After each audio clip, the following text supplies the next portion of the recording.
నేటి జుమా ప్రసంగం తెలుగులో కనుమరుగవుతున్న నైతిక విలువలు. సోదరులారా, దైవ ప్రవక్త ముహమ్మద్ రసూలుల్లాహ్ సల్లల్లాహు అలైహి వసల్లం ఆయన జీవితం అడుగడుగున మనకు ఆదర్శప్రాయమని అల్లాహ్ రబ్బుల్ ఆలమీన్ ఖురాన్లో తెలియపరిచాడు. అల్లాహ్ సుబ్హానహు వ తఆలా ఖురాన్లో చెప్పినటువంటి మాట ఏమిటంటే, సోదరులారా, ఈ దైవ ప్రవక్తలో మీకు అతి ఉత్తమమైనటువంటి ఆదర్శం ఉంది అని అల్లాహ్ సుబ్హానహు వ తఆలా తెలియజేశాడు. లఖద్ కాన లకుం ఫీ రసూలిల్లాహి ఉస్వతున్ హసన. దైవ ప్రవక్త ముహమ్మద్ సల్లల్లాహు అలైహి వసల్లం వారు మనకి ఇస్లాం ధర్మాన్ని నేర్పించారు. నేడు ముస్లింలు అనుకుంటున్నారు ఇస్లాం అంటే కలిమా పలకటము, 5 పూట్ల నమాజ్ చేయడము, రమదాన్ రోజాలు పాటించడం, హజ్ ఉమ్రా చేయడం మాత్రమే ఇస్లాం అనుకుంటున్నారు. మాట్లాడే మాట ఇస్లాం, నడిచే ప్రవర్తన ఇస్లాం, చేసే సేవ ఇస్లాం. మనలో అది శారీరక పరమైనది కానీ, ఆలోచనల పరమైనది కానీ, వ్యక్తిత్వపరమైనది కానీ, ఇవన్నిటితో ముడిపడి ఉన్నది ఇస్లాం ధర్మం. దైవ ప్రవక్త సల్లల్లాహు అలైహి వసల్లం బోధించినటువంటి బోధనను విని ఇస్లాం స్వీకరించిన వాళ్ళు కొందరైతే, ఆయన యొక్క నడవడికను చూసి మారిన వారు ఎందరో ఉన్నారు. సోదరులారా, నైతికంగా మానవుడు అన్నవాడు ఖచ్చితంగా దైవ ప్రవక్త సల్లల్లాహు అలైహి వసల్లంలో ఉన్నటువంటి నైతిక గుణాలు అలవరుచుకోవాల్సినటువంటి అవసరం ఎంతైనా ఉంది. సోదరులారా, నేడు సమాజంలో గడ్డం పెంచుకొని ఉన్నటువంటి ముస్లింలకు చాలా విలువ, గౌరవం ఉంది. గైర్ ముస్లింస్ లో కూడా చాలా మందిలో ఒక వ్యక్తి గడ్డం పెంచుకొని ఉన్నాడంటే అతన్ని ఒక గురువు లాగా, ఖురాన్ చదివేవాడు లాగా, ఉత్తమమైన వ్యక్తి లాగా, ఒక పెద్ద మనిషి లాగా గౌరవిస్తారు. కానీ గడ్డం పెంచుకొని టోపీ పెట్టుకొని ఎవరైతే 10 మంది చూసే విధంగా సిగరెట్లు కాల్చుతూ, బీడీలు తాగుతూ, పానభ్రాగం నవ్వుతున్నారో ఇలాంటి నీచుల వల్లే మిగతా వారికి కూడా చెడ్డ పేరు వస్తుంది. నైతికంగా మానవుడు తనతో పాటు తన ధర్మాన్ని కూడా మాయను మచ్చ తేవడం అంటే ఇదే. సోదరులారా, అలాగే మనము ఏదైనప్పటికీ కూడా ఒక కార్యం, ఒక వ్యవహారం చేస్తున్నామంటే ఆ కార్యాన్ని, ఆ వ్యవహారాన్ని ప్రజలు పసిగడుతూ ఉంటారు, చూస్తూ ఉంటారు. కావున కేవలం నైతిక గుణాలన్నవి అలవరుచుకోకపోతే కనుక ఆ మచ్చ చెడ్డ పేరున్నది మనకు మాత్రమే కాదు, మన మనసునిచ్చే ధర్మానికి కూడా వస్తుంది. సోదరులారా, అల్లాహ్ సుబ్హానహు వ తఆలా ఖురాన్లో తెలియపరిచాడు, వ ఇన్నక లఅలా ఖులుకిన్ అదీమ్. ఓ దైవ ప్రవక్త, నీవు నైతికంగా ఉన్నత స్థానంలో ఉన్నావు అని అల్లాహ్ సుబ్హానహు వ తఆలా చెప్పాడు. ఎందుకు చెప్పాడంటే సోదరులారా, అనస్ రలియల్లాహు అన్హు ఉల్లేఖనం, దైవ ప్రవక్త సల్లల్లాహు అలైహి వసల్లం వారు అనస్ రలియల్లాహు వారు కలిసి వెళ్తున్నారు. ఒక పల్లెటూరు బయట అమాంతంగా వచ్చి దైవ ప్రవక్త సల్లల్లాహు అలైహి వసల్లం వారి యొక్క జుబ్బా పట్టుకొని లాగాడు గట్టిగా.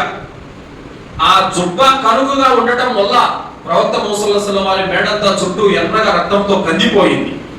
దైవ ప్రవక్త సల్లల్లాహు అలైహి వసల్లం వారు ఆ పల్లెటూరు బయట వైపునకు చిరునవ్వుతో చూశారు. అనస్ రలియల్లాహు వారు అనుకుంటున్నారు, ఈ మనిషికి కాస్తైనా బుద్ధి ఉంటే బాగుండు, దైవ ప్రవక్త సల్లల్లాహు అలైహి వసల్లం వారిని పిలిచే పద్ధతి ఇదా? అమాంతంగా లాగాడు, రక్తం వచ్చేలా కందిపోయింది అని అనుకుంటున్నాడు.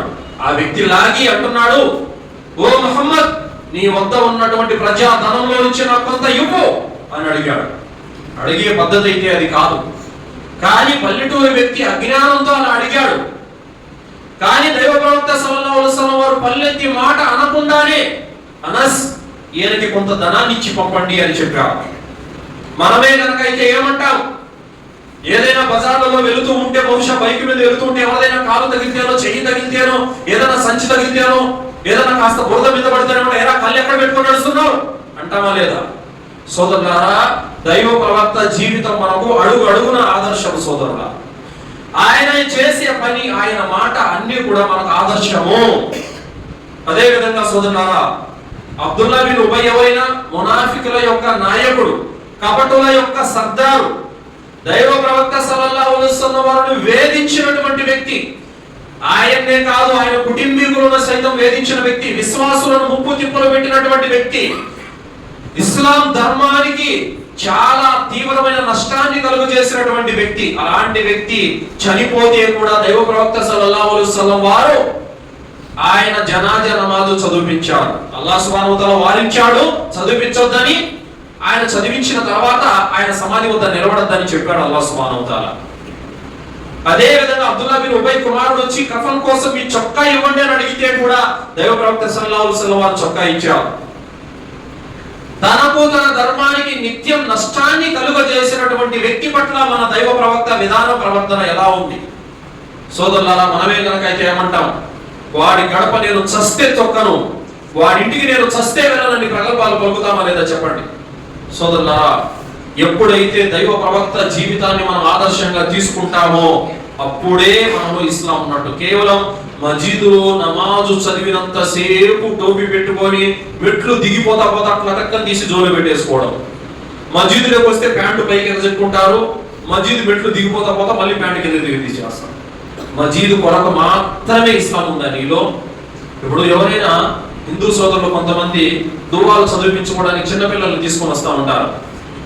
ఇళ్ళకి తీసుకెళ్ళరు, ఎక్కడికి తీసుకెళ్తారు? మజీద్ దగ్గర తీసుకొని వస్తారు. వాళ్ళకు కూడా తెలుసు మజీద్ వద్ద అల్హమ్దులిల్లా ఇస్లాం ధర్మాన్ని పాటిస్తారు. కానీ సోదరులారా, ఒక ముస్లిం అనేవుడు జీవిత కాలము తన ఇంట్లో ఉన్నా, బయట ఉన్నా, నలుగురిలో ఉన్నా, రహస్యంగా ఉన్నా ధర్మాన్ని పాటించేవాడుగా ఉంటాడు. మజీదులోకి వస్తే మాత్రమే ఇస్లాం, మజీదు బయటికి వెళ్ళిపోతే ఇస్లాం లేదు, ఏమీ లేదు. ఇలాంటి ఒక గుణాలు మనలో గనక ఉన్నట్లయితే అది ఖచ్చితంగా రేపు పరలోకంలో మనకు తీవ్రమైనటువంటి నష్టం సోదరులారా. అదే విధంగా జైద్ బిన్ హనాన్ అనేటువంటి జైద్ బిన్ సనాహ్ అనేటువంటి ఒక వ్యక్తి ఉండేవాడు. అతను యూద జాతికి చెందిన వ్యక్తి. అయితే ఆ వ్యక్తి దైవ ప్రవక్త సల్లల్లాహు అలైహి వసల్లం వారికి అప్పు ఇచ్చాడు. అప్పు ఇచ్చిన కారణంగా అప్పు గడువు అయిపోతుంది. అయితే ప్రవక్త సల్లల్లాహు అలైహి వసల్లం వారు ఒక జనాజా నమాజు చదివించారు. చదివించి గోడ కానుకొని కూర్చున్నాడు. ఈ లోపు జైద్ బిన్ సనా అనేటువంటి వ్యక్తి వచ్చాడు. వచ్చి అన్నాడు, ఓ మహమ్మద్, నేను ఏదైతే నీకు అప్పుగా ఇచ్చానో ఆ డబ్బు నువ్వు రేపులోగా తిరిగి ఇవ్వలేదో నాలో మూర్ఖత్వాన్ని నువ్వు చూస్తావు. పైగా మీ అబ్దుల్ ముత్తలిబ్ వంశం ఎలాంటిదో నాకు తెలుసు అని చెప్పేసి ఆ వ్యక్తి అన్నాడు. ఆ మాట చెప్పగానే ఉమర్ రదియల్లాహు అన్హు వారి యొక్క కోపం కట్టలు తెచ్చుకొని ఉంది. అన్నాడు, దుర్మార్గుడా, అల్లాహ్ యొక్క ప్రవక్త ఆదేశం లేకుండా నిన్ను చంపితే నాకు స్వర్గం ఉండదన్న భయం కనుక నాకు లేకపోయినట్లయితే నీ తల తీసేసేవాడిని అని చెప్పేసి అన్నారు. తర్వాత ముహమ్మద్ సల్లల్లాహు అలైహి వసల్లం అన్నారు, ఉమర్, నువ్వు కోపంగా అతని వైపునకు చూసి ఆ మాటలు చెప్పే బదులు నాకు నీవు నసీహత్ చేయాల్సింది ఏమని, ప్రవక్త, ఏ అప్పు అయితే మీరు అతనికి ఉన్నారో ఆ అప్పును త్వరగా తీర్చేయండి అని నాకు నువ్వు నసీహత్ చేస్తే బాగుండేది అని అన్నారు. అప్పుడు అన్నారు, అతను ఏమైనా అనే ముందు అతని అప్పు తీర్చండి. నువ్వు అతని వైపునకు కోపంగా చూసినందుకు గాను, అతన్ని ఆ మాట అన్నందుకు గాను అదనంగా డబ్బులు ఇవ్వని చెప్పారు. తర్వాత ఉమర్ రదియల్లాహు అన్హు వారు జైద్ బిన్ సనా ఇంటికి వెళ్ళారు. ఇంటికి వెళ్ళి అప్పు తీర్చారు. తర్వాత 20 సార్లు ఖర్జూరాలు ఎక్కువ ఇచ్చారన్నమాట. అప్పుడు ఆయన తిరిగి వస్తుంటే జైద్ బిన్ సనా అన్నారు, ఉమర్, ఆగండి, నేను దైవ ప్రవక్త ముహమ్మద్ సల్లల్లాహు అలైహి వసల్లం వారిని అంత మాట అనాలని కాదు, నేను ఎందుకు దైవ ప్రవక్తను అంత మాట అన్నానంటే, ఎందుకు నొప్పించానంటే దాని వెనకాల ఒక కారణం ఉంది. ఆ కారణం ఏంటంటే మా యూద జాతి మొత్తం ప్రవక్త ముహమ్మద్ ఆయన అల్లాహ్ ప్రవక్తని కొందరు, అబద్ధపు ప్రవక్తని కొందరు, కాదని కొందరు, ఇలా రకరకాలుగా అనుకుంటున్నారు. అయితే నేను ప్రవక్తలో, నేను ముహమ్మద్లో అనేక ప్రవక్త గుణాలు చూశాను, కానీ ఒక్క గుణం నేను ఎప్పుడు ఆయనలో చూడలేదు. ఆ గుణం కూడా పరీక్షించాలన్న ఉద్దేశంతోనే నేను ఇలా ప్రవర్తించాను. ఆ గుణం ఏమిటంటే ఆయన కోపం ముందు ఆవేశం ఉంటుంది, ఆయన కోపం ఆవేశం ముందు సహనం ఓర్పు ఉంటుంది. ఇది ప్రవక్త యొక్క లక్షణము. దాన్ని నేను బయటకు తీయాలని, కనిపెట్టాలన్న ఉద్దేశంతోనే నేను ఇలా చేశాను. అయితే ప్రవక్త ముహమ్మద్ సల్లల్లాహు అలైహి వసల్లం వారిని నేను అంత మాట అన్నప్పటికీ కూడా ఆయన చిరునవ్వుతోనే స్పందించారు. ఓర్పు సహనంతో మిమ్మల్ని మందలించారే కానీ నన్ను మాత్రం పల్లెతో మాట అనలేదు. కాబట్టి నేను ఇస్లాం స్వీకరిస్తానని చెప్పేసి ఉమర్ రదియల్లాహు అన్హు వారితో పాటు వచ్చి ప్రవక్త దగ్గర అష్హదు అల్లా ఇలాహా ఇల్లల్లాహ్ వ అన్న ముహమ్మద్ రసూలుల్లాహ్ అని సాక్ష్యం పలికి ముస్లిం అయిపోయాడు. దాని తర్వాత ఆయన సంపదలో సగం ధనం ముస్లింలకు ఖర్చు పెట్టాడు. సోదరులారా, ప్రవక్త సల్లల్లాహు అలైహి వసల్లం వారి యొక్క నైతిక గుణాలు ఇతరులకు అర్థం పట్టినట్లుగా ఉండేవి. సోదరులారా, కావున ఈ రోజు ఒక హిందూ సోదరుడు, ఒక క్రైస్తవ క్రైస్తవ సోదరుడు మనల్ని చూసి, మనలో గుణాలు చూసి ఎవరైనా మెచ్చుకుంటున్నారా? ఒక్కసారి మనల్ని మనం ఆత్మ పరిశీలన చేసుకోవాల్సినటువంటి అవసరం ఉంది సోదరులారా. నైతిక గుణాలన్నవి, నైతిక విలువలన్నవి ఎంత కనుమరుగైపోయినాయంటే, స్వచ్ఛత లేనటువంటి స్నేహాలు, విలువ లేనటువంటి బంధాలు, బాధ్యత లేనటువంటి బాంధవ్యాలు, అనుమానాలతో కూడుకున్నటువంటి అనుబంధాలతో మనము కొట్టిపెట్టాడుతున్నటువంటి పరిస్థితి ఉంది సోదరులారా. కావున విలువలన్నవి ఏ విధంగా ఉన్నాయంటే, తినే తిండిలో కల్తీ, చేసే స్నేహంలో కల్తీ, బంధాలలో కల్తీ, పరిచయాలలో కల్తీ, వ్యాపారంలో కల్తీ, ప్రతి దాంట్లో కల్తీ కల్తీ కల్తీ. మనిషి ఎలా తయారైపోయినాడంటే, కట్టుకున్న భార్యను ఒక భర్త నమ్మే పరిస్థితిలో లేదు, అదే విధంగా భర్తను భార్య నమ్మే పరిస్థితి లేదు, కొడుకు కడుపును పుట్టిన కొడుకు కూడా తండ్రిని నమ్మే పరిస్థితిలో లేదు, అలాగే అన్నదమ్ములు, అక్కచెల్లులు, బంధాలు కూడా నమ్మేటటువంటి పరిస్థితిలో లేవు. ఎలా అయిపోయిందంటే సోదరులారా, ఈ రోజు మనిషికి ఏదైనా సరే ఒక రహస్యం చెప్పినప్పటికీ కూడా ఆ రహస్యాన్ని తీసుకెళ్లి 10 మందికి చేరవేసేటువంటి తరుణంలో ఎంత వరకు మనిషి దిగజారిపోయాడంటే, ఒక చెల్లి అన్నకు మెసేజ్ పెడుతుంది, ఈ విధమైనటువంటి ఒక మాట చెప్తుంది, ఆయన వెనక తలికి మళ్ళీ డిలీట్ ఎవ్రీవన్ నొక్కేస్తుంది. కారణం ఏంటి? ఈ మెసేజ్ మళ్ళీ ఎక్కడికి చేరవేసి నా కొంప ముచ్చుతాడు అని నమ్మకం లేదు మనిషి మీద సోదరులారా. కావున స్నేహం అన్నది పేరుకు మాత్రమే ఉండిపోయింది, బంధాలన్నవి పేరుకు మాత్రమే ఉండిపోయాయి. ఈ విధంగా నైతిక విలువలన్నవి దిగజారిపోయినాయి సోదరులారా. తల్లిదండ్రులు, జన్మనిచ్చినటువంటి తల్లిదండ్రులు వారికి దగ్గరుండి తినిపించి, త్రాపించి, వైద్యం చూపించి, మంచి బట్టలు ఇచ్చి, ఏదైనా వారికి ప్రేమగా పలకరింపులు, మంది మాట లేకుండా ఎక్కడో చెన్నైలోనో లేదంటే అమెరికాలోనో ఎక్కడెక్కడో జాబులు చేసుకుంటూ వాళ్ళకి జ్వరాలు వచ్చి, ఏదైనా రోగాలు వచ్చినప్పటికీ కూడా ఎవరో పొరిగిటోడు, ఇరిగిటోడు చెప్పు మాత్రం బిల్లేస్తే కానీ బతికే గతి కూడా వాళ్ళకి లేదంటే, ఈ విధమైనటువంటి డబ్బుకు విలువ ఉందే తప్ప మనిషికి విలువ లేనటువంటి నేడు విలువలన్నవి పతనమైపోయినాయి. ఇస్లాం ధర్మాన్ని మనము పాటించినట్లయితే మనలో విలువలు పెరుగుతాయి సోదరులారా. దైవ ప్రవక్త సల్లల్లాహు అలైహి వసల్లం వారు బజార్లో వెళుతూ ఉంటారు, ఒక వ్యక్తి కనపడ్డారు, అతను ఏదో చెబుతున్నాడు, ఒక్కటి కూడా పనికొచ్చే మాట లేదు, అయినప్పుడు కూడా ముహమ్మద్ వారు ఓపికగా విన్నారు సోదరులారా. కానీ మన వద్ద ఈ రోజు మన అమ్మానాన్నలు చెబుతున్న మాటలు వినడానికి కూడా మనకు ఓపిక లేదు. మనకు ఎలాంటి పరిస్థితి అయిపోయిందంటే, మన కోసమే బ్రతుకుతున్నటువంటి మన భార్య మన కళ్ళ ముందు అన్నం తింటా ఉంటే కూడా ఆమెతో మాట్లాడి అన్నం తినే పరిస్థితి కూడా లేదు. ఫోన్ వచ్చిందంటే ఎవరెవరో ఎక్కడి నుంచో ఫోన్లు చేసి ఉంటారో వాళ్ళతో గంటలు గంటలు మనం మాట్లాడుతూ ఉంటాము, కబుర్లు చెబుతూ ఉంటాము, భార్యను మాత్రం చిదరించుకుంటూ గదులుకుంటూ ఉంటాము. పిల్లోడు బడికి వెళ్ళి వస్తాడు, నాన్న అని ముద్దుగా 4 మాటలు ఏవేవో ఆ పిల్లలతో ఆడుకున్నవి, స్కూల్లో జరిగినవి ఏవో 4 మాటలు చెప్పాలనుకుంటాడు. ఆ పిల్లోడు చెప్పే మాటలు కూడా వినేటటువంటి పరిస్థితి కూడా నేడు లేదు సోదరులారా. భార్య బిడ్డల దగ్గర, తల్లిదండ్రుల దగ్గర కూడా నైతిక విలువలు అన్నవి దిగజారిపోయినాయి. మనిషి అనేవాడు కేవలం యాంత్రికంగా ఒక మిషన్ లాగా బ్రతుకుతున్నాడే తప్ప మనస్సుతోటి, ఉన్నత గుణాలతోటి, నైతిక విలువలతోటి బ్రతకడం లేదు. ఇది ఖచ్చితంగా మనలో మార్పు రావాల్సినటువంటి అవసరం ఉంది. ఎందుకంటే సోదరులారా, సమాజం అనేది అలా తయారైపోయింది సోదరులారా. ఎదుటివాడు చచ్చినా పర్వాలేదు, వాడి ఆరోగ్యం పోయినా పర్వాలేదు, వాడి నాశనం అయిపోయినా పర్వాలేదు, నాకు లాభం వస్తే చాలు అన్నటువంటి ఒక దుర్బుద్ధి అనేది మనిషిలో తయారైంది సోదరులారా. అందుకోసమే చూస్తున్నాం, మనము వీడియోలో చూస్తున్నాం, ఒక పానీపూరి బండి అమ్ముకునేవాడు ఒక మురికాలలో నీళ్లు పోసి అమ్ముతున్నాడంటే వాడిలో మానవత్వం అనేది లేదు, చచ్చిపోయింది. అలాగే ఒక రైతు పండిస్తున్నాడు, ఆ రైతుకు మందులు సరఫరా చేసే వాళ్ళు ఎలాంటి మందులు ఇస్తున్నారంటే సోదరులారా, అవి త్వరగా అవి పండ్లు కాసేసి వాటి ద్వారా ఎన్నో అనారోగ్యం పాలయ్యేటువంటి పరిస్థితి కూడా నేడు వస్తుంది. మనం మొన్న మార్కెట్కి వెళ్ళాం, పెద్ద పెద్ద సైజులో ఉన్న సీతాఫలంకాయలు కొనుక్కున్నాం. సర్వసాధారణంగా సీతాఫలంకాయలు ఎలా ఉంటాయండి? పచ్చిగా ఉంటే తినలేం, చేదు పైకి ఇచ్చినట్లు ఉంటారు, తినలేం, నోట్లో కూడా పెట్టలేం. అలాంటిది ఒక కాయ మాగలేదు, పచ్చికాయ పగల కొడితే కూడా తింటే చాలా తీపిగా ఉందన్నమాట. అది ఎలా వచ్చిందనంటే సోదరులారా, దాని వెనకాల పెద్ద హిస్టరీ ఉంది. చెట్లకు ఇంజెక్షన్ వేస్తున్నారంట సైజు రావడానికి, తీపి రావడానికి. అవి చూడండి ఎంతటి వినాశనకరంలో ఉన్నాడు మనిషి. తినే ఫుడ్ ప్రతి దాంట్లో కల్తీ. తెలుసు మనిషి ఆరోగ్యం పోతుంది, పిల్లలు ప్రాణాలు పోతాయి, దీని ద్వారా క్యాన్సర్ లాంటి పెద్ద పెద్ద జబ్బులు వస్తాయని వాళ్ళకి బాగా తెలుసు. అయినప్పుడు కూడా వాళ్ళు పొట్టలింపుకోవడానికి, వాళ్ళు వ్యాపారం చేసుకోవడానికి ప్రజల ప్రాణాలతో చెలగాటం అడుగుతున్నారు. కారణం ఏంటంటే సాటి మనిషి గురించి ఆలోచించాలా, సాటి మనిషి యొక్క మేలు మంచి అనేది మనిషిలో చచ్చిపోయింది. నేనేంటో, నా ఇల్లు ఏంటో, నా సంపాదన ఏంటో అన్న మాత్రమే ఉండిపోయింది తప్ప ఎదుటివాడి గురించి, ప్రజల మంచి గురించి, ప్రజల క్షేమం గురించి ఆలోచించే నైతిక విలువలు అనేవి మనిషిలో అడుగట్టుపోయినాయి సోదరులారా. ప్రతి చోట వ్యాపారంలో అబద్ధం, అమ్మే సరుకు చిన్నదైనా పెద్దదైనా ప్రతి దాంట్లో మోసాలు, లూటీలు, ప్రతి దానికి అబద్ధం అబద్ధం అబద్ధం సోదరులారా. మనిషికి కాస్త లాభం వస్తుందంటే ఎంతటి నీచానికైనా సరే దిగజారేటువంటి పరిస్థితి. ఇమాం బుఖారీ రహ్మతుల్లాహి గారు, ఆయన తండ్రి గారు చనిపోయిన తర్వాత ఇమాం బుఖారీ గారు తన తండ్రి యొక్క బాధ్యతలు తీసుకున్నారు.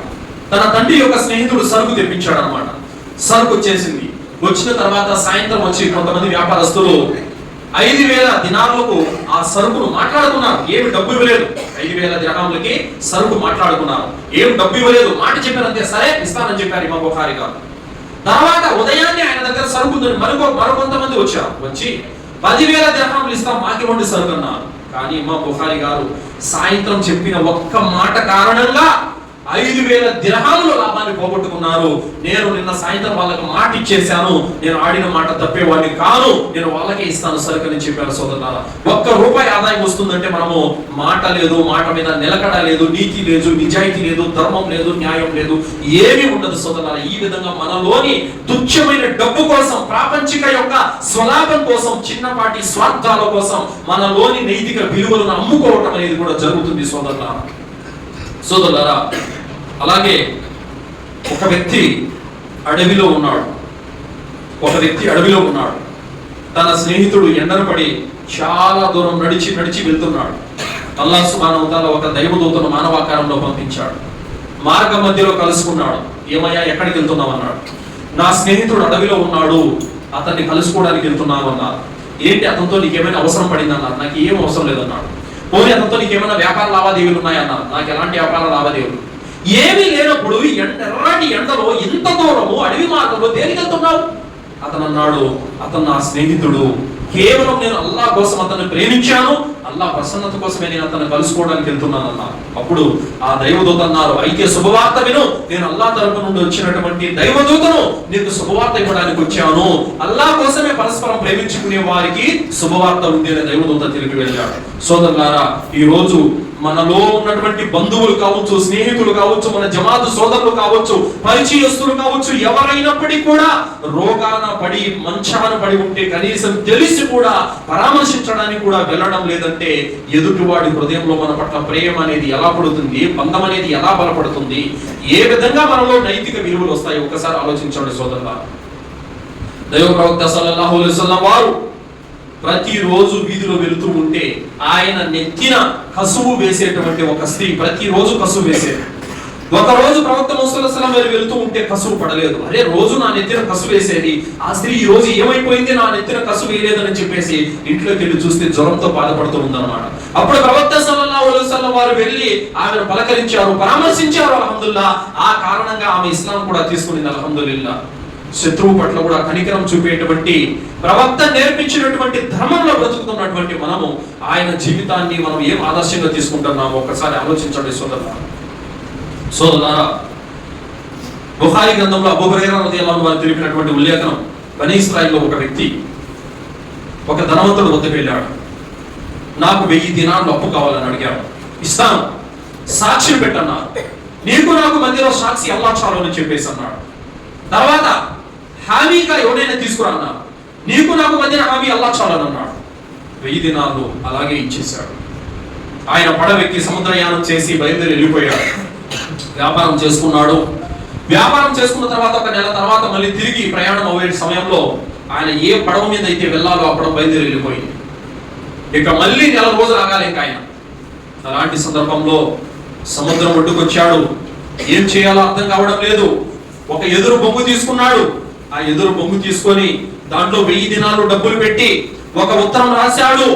ఆ ఉత్తరం రాసి ఆ డబ్బులతో పాటు జమ చేసి ఆ యొక్క ఎదురు బొంగును పూర్తిగా కప్పెట్టేశాడు. మొత్తం నీరు కూడా చేరకుండా బంద్ చేసేశాడు. అన్నాడు, అల్లాహ్ దువా చేశాడు, అల్లాహ్ నీ దాసుడు వద్ద నేను ఫలానా గడువు పెట్టి డబ్బులు తీసుకున్నాను. అతను సాక్షిని పెట్టమంటే నిన్ను సాక్షిగా పెట్టాను, అతను హామీగా పెట్టమంటే నిన్ను హామీగా పెట్టాను. ఈ రోజు నేను ఇవ్వవలసిన గడువు లోపు ఇవ్వకపోతే నేను ఆడిన మాట తప్పినవాడిని అవుతాను. అల్లాహ్ ఈ డబ్బులు అతని వద్దకు చేర్చు ప్రభు అని చెప్పేసి ఆ వ్యక్తి దువా చేసి సముద్రంలో వదిలిపెట్టాడు. అయితే ఆ ఎదురు బొంగు ఖచ్చితంగా అతనికి చేరింది. ఎలా? ఆ వ్యక్తి డబ్బులు ఇచ్చినటువంటి వ్యక్తి ఈ రోజు సాయంత్రానికి పడవ రేవుకు వస్తుంది. ఆ రేవు దగ్గర ఎదురు చూస్తూ ఉన్నాడు. రేవు వద్ద ఎదురు చూస్తూ ఉన్నాడు. ఈ రోజు సాయంత్రానికి పడవ వస్తుంది, నా డబ్బులు వస్తాయని ఎదురు చూస్తున్నాడు. పడవ రాక ముందే ఎదురు బొంగు అతను కనిపించింది. ఇదేదో కర్ర బాగుందని చెప్పేసి ఆ వ్యక్తి ఇంటికి తీసుకెళ్లాడు. ఇంటికి తీసుకెళ్లి పొయ్యిలో పెడదామని కర్ర చీల్చగా డబ్బులు లేక దొరికింది. ఆ సోదరుడు ఎంతో సంతోషపడిపోయి అల్లాహ్కు కృతజ్ఞతలు తెలిపాడు. తర్వాత ఆయన మళ్ళీ నెల తర్వాత మరొక పడవలో చేరుకున్నాడు. మళ్ళీ 1000 దినాలు తీసుకొని ఇంటికి వెళ్ళాడు. ఇదిగో నీ డబ్బు అనగానే, లేదు అల్లాహ్ సుబ్హానహు వ తఆలా నీవు ఏ విధంగానైతే ఆ ఎదురు బొంగులో నాకు డబ్బు పంపావో దాన్ని అల్లాహ్ చేర్చాడు అని చెప్పి ఆ వ్యక్తి చెప్పాడు. సోదరులారా, అప్పు తీసుకుంటే ఎక్కడ ఆ గడువు తప్పిపోతే మాట పోతుందో అని చెప్పేసి మన పూర్వీకులు అల్హమ్దులిల్లా మాట మీద అంత గట్టిగా ఉండేవారు. ఈరోజు ఎవరినైనా సరే అప్పు అడిగానంటే గట్టిగా అడిగాడు అనుకో, నేను ఎవరు ఏం చేసుకుంటా చేసుకోపో అని చెప్పేసి ఈ విధంగా ఎదురు తిరగడము, బెదిరించడము, అవసరమైతే కొట్లాటకు దిగడం కూడా జరుగుతుంది. సోదరులు అందరూ ముందుకు వచ్చారు. కావున సోదరులారా, ఆడిన మాట తప్పకూడదు. ఎవరైతే సరే అప్పు అనేది తీసుకుంటారో ఆ అప్పు అనేది ఖచ్చితంగా పెట్టిన గడువులోపు తీర్చాలి. అలాగే సోదరులారా, దైవ ప్రవక్త సల్లల్లాహు అలైహి వసల్లం వారు ఒక జనాజా నమాజ్ చదివించారు. ఆ జనాజా నమాజ్ చదివిస్తూ ఇతను ఎవరికైనా అప్పు ఉన్నాడా అని అడిగారు. ఉన్నాడన్నారు. అయితే నేను చదివించను, మీలో ఎవరైనా చదివించడు అన్నారు. ఎందుకంటే ప్రవక్త అప్పు ఉన్న వ్యక్తికి జనాజా చదివించకూడదు, ప్రవక్త మామూలు వ్యక్తులు చదివించవచ్చు అన్నారు.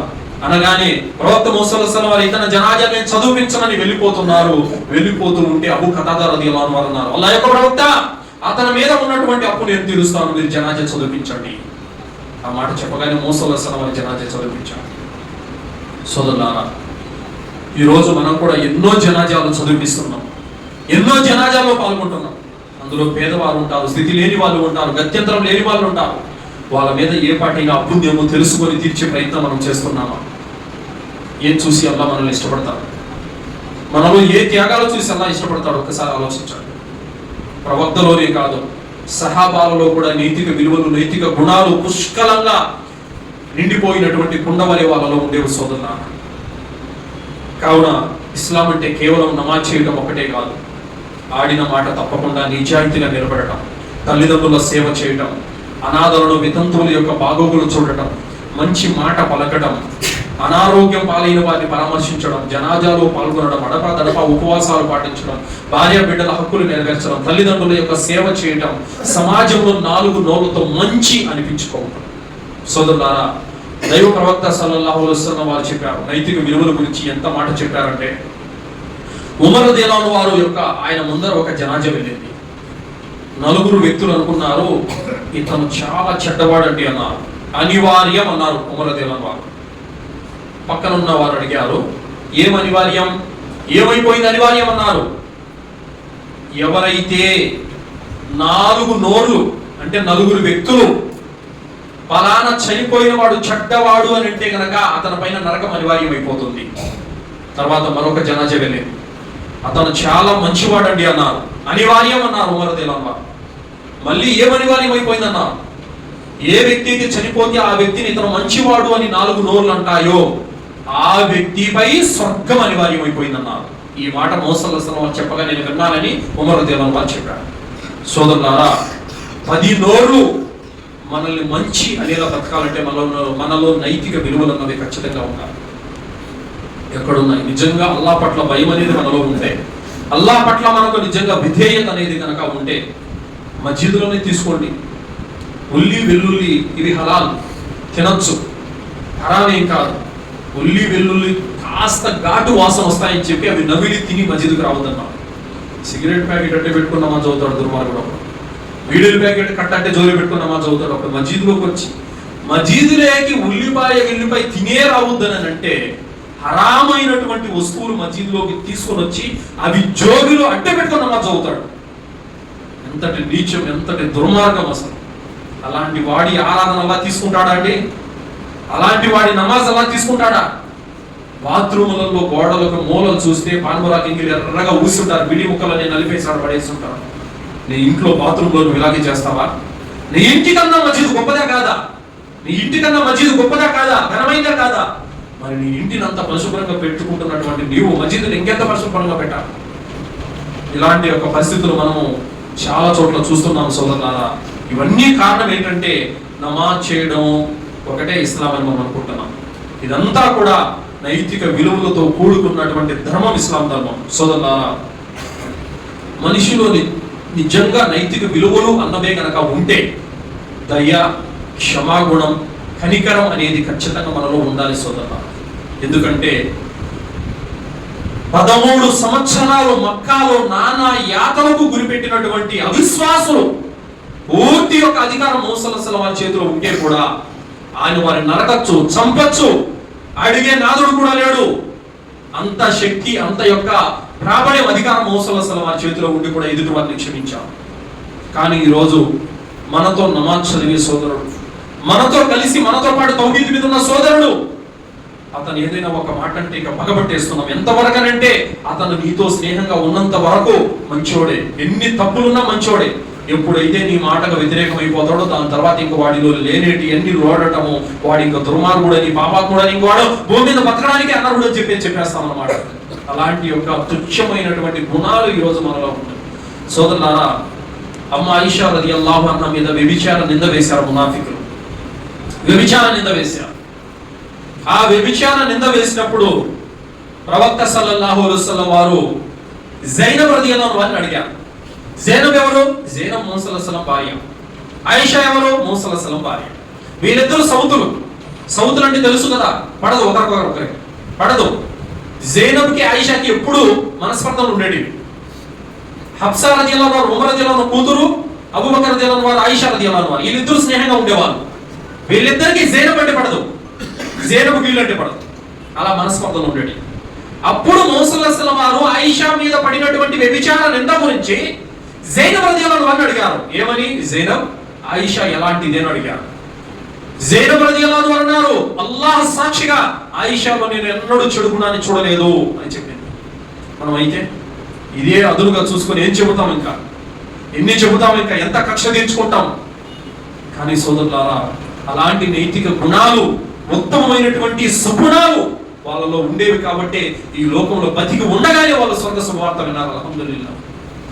సోదరులారా, అల్లాహ్ మెచ్చే గుణాలు, అల్లాహ్ మనల్ని ఇష్టపడే గుణాలు మనలో ఉంటే మనం సాఫల్యం పొందినట్టే సోదరులారా. కావున ఇతరులను క్షమించడం అనేది మనం నేర్చుకోవాలి. శత్రువులను సైతం క్షమించినటువంటి ప్రవక్త ముహమ్మద్ సల్లల్లాహు అలైహి వసల్లం నేర్పిన ధర్మంలో మనం ఉన్నాం. కాబట్టి ఎవరైనా సరే ఎదుటి సోదరుడు అన్నాడంటే ఆవేశంతోనో కోపంతోనో ఒక మాట అని ఉండొచ్చు, అతనికి జీవితాంతం శత్రువేమి కాదు. ఈ రోజు అంటాడు, రేపు మళ్ళీ దగ్గర అయిపోతాడు. తెంచుకోవడము, దూరం అయిపోవడము, వారితో మాట్లాడకపోవటము, ఇది చాలా చిన్న మనసు ఉంటుంది చూసారా, అలాంటి వాళ్ళు చేసే పనులు. కానీ దైవ ప్రవక్త మూసా అలైహిస్సలాం వారు జీవితాంతం ఎవరితోనూ మాటలు తెంచుకునే బతకలేదు. సోదరులారా, జైనబ్ రలియల్లాహు అన్హా వారు, ఈమె ప్రవక్త మూసా అలైహిస్సలాం కూతురు, నిండు సువ, గర్భిణి. శత్రువు బాణం తీసుకొని కొడితే జైనబ్ రలియల్లాహు అన్హా ఒంటి మీద నుంచి కింద పడ్డారు. ఆ బిడ్డ కడుపులో ఉన్న బిడ్డ గర్భస్రావం అయిపోయింది. రక్తంలో, రక్తపు మడుగులో గిలగిలగా కొట్టుకొని చనిపోయింది జైనబ్ రలియల్లాహు అన్హా. అంతటి యొక్క కర్కశత్వాన్ని ప్రవక్త కళ్ళ ముందరే జరిగింది. ఆ శత్రువు కూడా ఫతే మక్కా రోజున మూసా అలైహిస్సలాం దగ్గరకు వస్తే మూసా అలైహిస్సలాం వారిని క్షమించారు, కక్ష తీర్చుకోలేదు. అంతటి ధర్మాన్ని నేర్పినటువంటి ప్రవక్త పాటలో మనం ఉన్నాం సోదరులారా. ఎదుటివాడు ఏదైనా ఒక మాట అంటే క్షమించడానికి నీకేమైంది? అబూబకర్ రలియల్లాహు అన్హు వారు మిస్తాహ్ రలియల్లాహు అన్హు వారి యొక్క బంధువు ఆయన. ఈ మిస్తాహ్ ఎవరు? అమ్మ ఆయిషా రలియల్లాహు అన్హా వారి వ్యభిచారం నిందపడినప్పుడు ఆ నిందను ప్రజల్లో వ్యాపింపజేసిన వాళ్ళ ఈయన కూడా ఒకడు. అయితే అబూబకర్ రలియల్లాహు అన్హు వారు ఈ నింద పోయిన తర్వాత అల్లాహ్ వహీ అవతరింపజేసిన తర్వాత అన్నారు, అల్లాహ్ సాక్షిగా మిస్తాహ్కు ఈ రోజు నుంచి నేను ఎలాంటి సహాయం చేయనని అల్లాహ్ మీద ప్రమాణం చేశాడు. ఇది అల్లాహ్కు నచ్చలేదు అన్నాడు. అల్లాహ్ సుబ్హానహు వ తఆలా ఆయత దింపాడు, మీలో ఎవరైతే అల్లాహ్ స్థితిని, ధనాన్ని ప్రసాదించాడో, ఎవరైతే అల్లాహ్ మార్గంలో ఇల్లు వాకిలి వదిలిపెట్టి వచ్చి పేదరికంలో ఉన్నారో వారికి సహాయం చేయమని అల్లాహ్ మీద ప్రమాణాలు చేయరాదు. మీరు వారిని క్షమించండి. ఏమి మిమ్మల్ని క్షమించాలని మీరు కోరుకోరా? అల్లాహ్ మిమ్మల్ని క్షమించాలని మీరు కోరుకోరా? అలాంటప్పుడు మీరు మాత్రం ఇతర తప్పులు ఎందుకు క్షమించరు అని అల్లాహ్ సుబ్హానహు వ తఆలా అబూబకర్ అన్నాడు. ఒక్కసారి హృదయానికి మనము మేలుకొలుపునిచ్చి పరిశీలనగా ఈ మాటను ఆలోచించండి. ఘోరమైన పాపాలు 7 ఉన్నాయి కదా, ఘోరమైన పాపాలు, మహాఘోరమైన పాపాలు 7. ఆ 7 ఘోరమైన పాపం ఏంటో తెలుసా? సౌశీల్యవతులైన స్త్రీల పైన అభాండాలు వేయటం. మరి మిస్తా ఏ పనికి? మామూలు పాపానికి ఒడిగట్టింది మిస్తా, ఘోరమైన పాపాన్ని ఒడిగట్టాడు. అది విశ్వాస స్త్రీ, ప్రవక్త భార్య, విశ్వాసుల మాతృమూర్తి తల్లి, ఆ మీద వ్యభిచారం నింద వేశాడు. ఎంత పాపం అంటే అంతటి పాపానికి ఒడిగట్టిన వాడినే క్షమించమని అల్లాహ్ చెబుతున్నాడు. ఏమి లేదు, చిన్న మాట ఏదో చెప్పిట్టాడు, దానికి పోయి ఇంకా మాటలు దించేసుకుంటాడు, మాట్లాడు, ఫోన్లు ఎత్తడు, రీప్లై ఇవ్వడు, ఇక అతనితో శత్రుత్వం వహిస్తాడు, ఇంకా కనబడితే కూడా సలాం లేదు. ఇది నేటి వైఖరి. సోదరులారా, నైతిక గుణాలతో కూడుకున్నదే ఇస్లాం ధర్మము. కావున ఇస్లాం ధర్మం అంటే ప్రతిదీ, ప్రవక్త నేర్పించిన ప్రతిదీ కూడా ఇస్లాం ధర్మమే. ప్రవక్త సల్లల్లాహు అలైహి వసల్లం అన్నారు, అల్లాహ్ వద్ద మీజాన్లో అన్నిటికంటే బరువైనది నైతికత, అంటే ఉత్తమమైనటువంటి క్యారెక్టర్, ఇది అన్నిటికంటే బరువైందని చెప్పారు. కావున సోదరులారా, మనలో ఇది అలవర్చుకుంటేనే ఇతరులకు ఆదర్శవంతమవుతుంది. చూడండి, చిన్న విషయం చూడండి. మార్కెట్లో మనము వెళ్తా ఉంటాం. మార్కెట్లో ఎప్పుడైనా కొనేటప్పుడు మనం ఏం చేస్తామంటే, చిల్లర్లు చిన్న చిన్న ఉంటాయి కదా, రూపాయో 2 రూపాయలు చిల్లర వచ్చినప్పుడు వాళ్ళు కొట్లో ఏం చెప్తారంటే, సర్లేనా రేపు వచ్చినప్పుడు ఇద్దుపోనంటారు. అర్థమైందా? అప్పుడు నీవు దాన్ని గుర్తు పెట్టుకొని తిరిగి తెచ్చిచ్చావో నిన్ను జీవితాంతం మర్చిపోడు. నీ నిజాయితీని అలాగే గుర్తు పెట్టుకుంటాడు. నిన్నే కాదు, నీ ధర్మాన్ని కూడా అతను కొనియాడతాడు, పొగుడుతాడు. అల్హమ్దులిల్లాహ్. అదే నువ్వు చేయలేదో, మర్చిపోయావో, మాట తప్పావో, నిన్నే కాదు నీ ధర్మాన్ని కూడా తప్పులు పడతాడు. కావున సోదరులారా, ఇలాంటి నైతిక విలువలన్నవి మనలో పెంపొందించుకోవాలి. దైవ ప్రవక్త జీవితాన్ని మనం ఆదర్శంగా తీసుకోవాలి. అప్పుడే సమాజంలో అల్హమ్దులిల్లాహ్ ఒక మంచి ముస్లిం అనే గుర్తింపు కూడా వస్తుంది. సోదరులారా, అల్లాహ్తో దువా చేస్తూ ముగిస్తున్నాను. విన్నటువంటి విషయాలపైన సదాచరణ చేసే సద్బుద్ధిని అల్లాహ్ మనందరికీ ప్రసాదించుగాక. అల్లాహ్ సుబ్హానహు వ తఆలా మనకు బ్రతికినన్నాళ్ళు స్వచ్ఛమైన తౌహీద్పై జీవితం గడిపే భాగ్యాన్ని ప్రసాదించుగాక. అల్లాహ్ సుబ్హానహు వ తఆలా మనందరికీ ఖురాన్ హదీస్ వెలుగులో జీవితాన్ని గడిపే భాగ్యాన్ని ప్రసాదించుగాక. అల్లాహ్ మనల్ని, మన సంతానాన్ని షిర్కు నుండి, కుఫ్ర్ నుండి, బిదాత్ నుండి, శైతాన్ యొక్క కీడుల నుండి రక్షించుగాక. అల్లాహ్ సుబ్హానహు వ తఆలా మనల్ని ఖబర్ శిక్ష నుండి రక్షించుగాక. అల్లాహ్ సుబ్హానహు వ తఆలా మనల్ని నరకాగ్ని నుండి రక్షించుగాక. అల్లాహ్ మనందరికీ జన్నతులో ఉన్నతమైన దర్జాలను ప్రసాదించుగాక. ఆమీన్. వాఖిరు దావానా అల్హమ్దులిల్లాహి రబ్బిల్ ఆలమీన్. బారకల్లాహు లనా వ లకుం ఫిల్ ఖురానిల్ అజీమ్ వస్తగ్ఫిరుల్లాహి వ లిసాయిరిల్ ముస్లిమీన్ ఇన్నహు తఆలా జవాదుల్ కరీం.